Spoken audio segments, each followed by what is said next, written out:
জীবনে কাউকে ভালোবাসতে চাইনি। আমার বন্ধুদের দেখেছি ভালোবাসতে। সোনারে, জানুরে বলে সারাক্ষণ মিথ্যা কথাই বলে যেত। ভেবেছিলাম সোনারা, জানুরা হয়তো বন্ধুদের সত্যিই ভালোবাসে। আমার বন্ধুরাই তাদের ঠকাচ্ছে।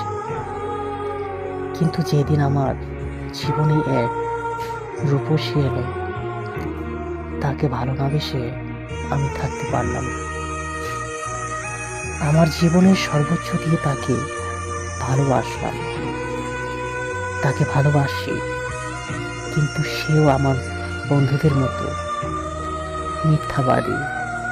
তাই বুঝলাম এই জীবনে সত্যিকারের ভালোবাসার কোনো দাম নেই। চরম সত্যটাই হলো মিথ্যা। ভালোবাসা শুধু মিথ্যা।